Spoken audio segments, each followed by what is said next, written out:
மக்களே, இப்ப சோசியல் மீடியால என்ன விடயம் நடக்குது அப்படின்னா, முத்துக்குமரன் அவர்கள் அவர் இப்போ ஒரு டீம்ல இருக்காருல்ல, அதாவது மேனேஜர்ஸ் வெர்சஸ் லேபர்ஸ், தொழிலாளர்கள் அப்படின்னு.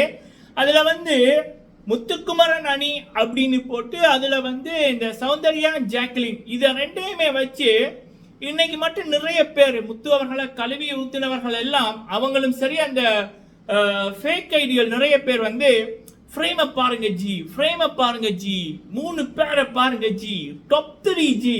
எவன் சொன்னா டாப் 3ன்னு? முத்துக்குமரன் வின்னர் நம்பர் 1 அது மக்கள் சொல்றாங்க. முத்து பக்கத்துல நிக்கிறது தகுதி வேணுண்டா, அந்த தகுதி சௌந்தர்யா ஜாக்லினுக்கு சுத்தமா இல்ல. சோ அதனால நம்ம முத்துக்குமரன் அண்ணா ரசிகர்கள் அவர்களுக்கு, முத்து ரசிகர்களுக்கு ஒரு பெரிய ரிக்வெஸ்ட், சரிங்களா? பெரிய ரிக்வெஸ்ட், இந்த டிராப்ல விழுந்துடாதீங்க. அதுக்கு தான் முக்கியமா இந்த வீடியோ. இன்னொன்னு முத்துக்குமரன் அவர்கள் சவால் விட்ட குறும்படம் முடிஞ்சா போடு அப்படின்ற மாதிரி. அடுத்தது இன்னொரு விடியோ, முத்துக்குமரன் இல்லைன்னா இன்னைக்கு ஷோவே இல்லை, அது எகைன் அண்ட் எகைன் ப்ரூவ் ஆகி கொண்டிருக்கு. அதை பற்றி ஒரு பார்வை, சரிங்களா? ஃபர்ஸ்ட் பாத்தீங்க அப்படின்னா, முத்துக்குமரன் பேரை வச்சு, அதாவது போன வீக்கெண்ட் ஒரு ரோஸ்ட் ஒன்று நடந்துச்சு, ஞாபகம் இருக்கா? அது எப்பப்ப மக்கள் செல்வன் அவர்கள் இந்த சௌந்தர்யாவோட முகத்திலே கிழிக்கிறாரோ அப்பப்ப அவங்களுக்கு என்னென்ன தேவைப்படுதுன்னா, ஒரு கம்பேக் ஒன்று தேவைப்படுது, அதாவது இந்த பேட்சப் தேவைப்படுது, சரிங்களா? ஸோ அந்த வீக்கெண்ட் மக்கள் செல்வன் செய்த அந்த இதோட அவங்களுடைய இமேஜ் கொஞ்சம் நெஞ்சம் இருந்திருக்குமில்ல, அது கூட காலி. அடுத்தது இந்தியாவில் பக்கம் பார்த்தீங்கன்னா, தீபக் அவர்களுடைய எழுச்சி, பவித்ரா அவர்களுடைய எழுச்சி. அப்ப இந்த பிஆர் டீமுக்கு என்ன பண்றேன்னு தெரியல, மக்களிடம் எடுபடையில. ஒரே ஒரு நபர் முத்துக்குமரன், பூவுடன் சேர்ந்து அந்த நாரும் மணக்கும் அப்படின்வாங்கல்ல. இப்போ தலைவர் சூப்பர் ஸ்டார் ரஜினிகாந்த் சார் கூட யாரு ஸ்கிரீன்ல வந்தாலும் அந்த வர்ற நபரும் பேசப்படுவாங்க. ஸோ இவங்க இப்போ என்ன டெக்னிக் பண்றாங்கன்னா, முத்துக்குமரன் சௌந்தர்யா ஜாக்லின் ஃப்ரெண்ட்ஸு, அப்ப டாப் 3 என்ற மாதிரி ஒரு தப்பான ஒரு இன்ஃபுளுன்ஸை மக்கள் மத்தியில் விதைக்க பாக்குறாங்க, சரிங்களா? அப்ப அந்த இதுகள் பண்ண அந்த குப்பத்தனங்கள், எச்சத்தனங்கள் அதெல்லாம் மறைச்சு போட்டு முத்து இவங்கள் ஒன்றுன்ற மாதிரி அந்த ஒன்று இவங்களுக்கு அந்த ஓட்டிங் மட்டும் இல்லாம என்ன அப்படின்னா, அந்த ஒரு நன்மதிப்பு முத்துவோட சேர்த்து இவங்களை பேசுவதனால இவங்களுக்கு ஒரு நன்மதிப்பு கிடைக்கும் என்பதற்காகவே நிறைய பிஆர்கள், சௌந்தர்யாவோட ஜாக்லினோட பிஆர்கள் பண்ணி கொண்டிருக்காங்க. அதுல உண்மையான முத்து ரசிகர்கள் விழுந்துடாதீங்க. நீங்க அட்மினா இருக்கலாம், மெமி கிரியேட்டர்ஸா இருக்கலாம், சோசியல் மீடியால பேசி வச்சிருக்கவங்களா இருக்கலாம், தயவு செய்து முத்துவோட சேர்த்து, முத்துக்கு பக்கத்துல கூட முத்து ரசிகர்கள் இந்த சௌந்தர்யாவும் ஜாக்லினையோ இணைத்து வச்சு பேசுவதையோ சேர்த்து வச்சிருப்பதையோ விரும்பல. அது எப்படின்னா கோபுரத்தோட சாக்கடையை கம்பேர் பண்ற மாதிரி இருக்கு, சரிங்களா? சோ முத்துக்கு இந்த ரெண்டுமே தேவையில்லை முத்துவோட வெற்றிக்கு. ஆனா இந்த ரெண்டுக்குமே மக்களிடம் ஒரு நல்ல பேர் எடுக்கிறதுக்கு முத்து தேவை. அதுதான் இதுகள் யூஸ் பண்ணுது. அந்த டிராப்ல விழுந்துடாதீங்க அப்படி என்பதுதான் ஒரு பெரிய ரிக்வெஸ்ட். பல கோடி முத்து ரசிகர்கள் குரல்ல என்னுடைய குரலை பதிவு செஞ்சுக்கிறேன்.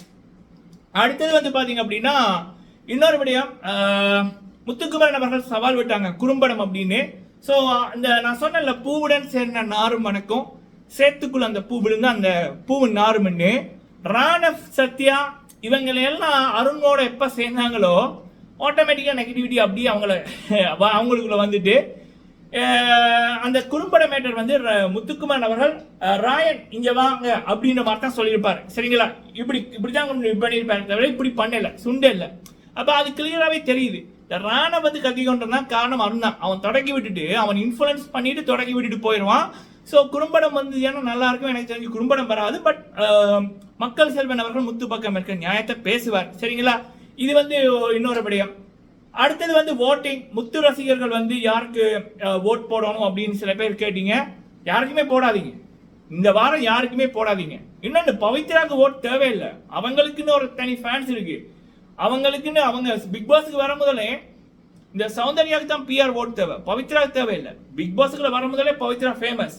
இன்னொன்னு என்ன அப்படின்னா, அந்த அவங்களுடைய பிக் பாஸுக்கு முதல்ல அவங்கள சீரியல்ல பார்த்த ரசிகர்களை தவிர்த்து பவித்ரா ஜனனி இந்த பிக் பாஸ் வீட்டுக்குள்ள ஒரு ஹார்ட் ஒர்க் போடுறாங்கல்ல, அதுக்கு வந்த ஃபேன்ஸும் இருக்காங்க. ஸோ அவங்களும் முத்து இல்லாத நேரத்தில் தீபக் அவர்களோ இல்ல பவித்ராவோ நாமினேஷன்ல வரைக்குள்ள அவங்க ஃபர்ஸ்ட்ல இருப்பது வழக்கம், சரிங்களா? ஸோ நம்ம ஆட்டம் இந்த வாட்டி வேடிக்கை பார்க்க வேண்டியதான்.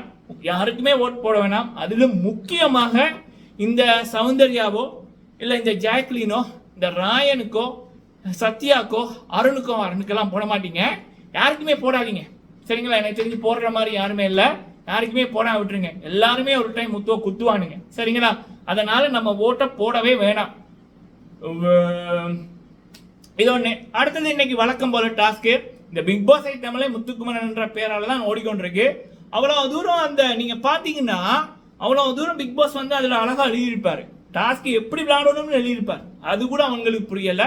அதை வந்து நடத்தி கொண்டு போறது முத்து தான். அதனாலதான் அவரை ப்ரொஃபஸர் அப்படின்வாங்க, லீடர் அப்படின்வாங்க. ஸோ அவருக்கு இருக்கிற பல குவாலிட்டிஸ் வந்து ஒவ்வொரு வீக்குமே, ஒவ்வொரு நாளுமே, ஒவ்வொரு மணித்தாலுமே அவர் பேசுற பேச்சிலும் சரி, அவர் பண்ற விடயங்களையும் சரி வெளிச்சம் போட்டு காட்டப்படுது. அதனால நான் பல தடவை நான் சொல்றேன், அங்க இருக்கிற யாருமே முத்துக்கு கிட்ட கூட வர முடியாது. எல்லா விதத்திலும், திறமையிலும் சரி, நல்ல பழக்க வழக்கத்திலும் சரி. அப்படி இருக்க கூட இந்த வீட்டுக்குள்ளேயே கேடு கட்டதுகள்ல டாப் 3 அப்படின்னா, கேடு கட்டதுகள்ல டாப் 3 அப்படின்னா Soundarya, Arun, Jacqueline. Arun, Soundarya, Jacqueline. Jacqueline, Arun, Soundarya, இந்த 3மே முதலிடம். ஒண்ணுக்கு ஒண்ணு சலைச்சது இல்லை. அதுகள்ல யாரையும் தயார் செய்து முத்துக்கு பக்கத்துல கூட கொண்டு வந்துடாதீங்க, சரிங்களா? நம்ம கோயிலுக்குள்ள நல்ல விடயங்களை தான் கொண்டு போக முடியும், கெட்ட விடயங்களை கொண்டு போக முடியாது இல்ல. அதை மாதிரி நினைச்சு கொள்ளுங்க. உங்களோட கருத்துக்களை சொல்லுங்க. நன்றி.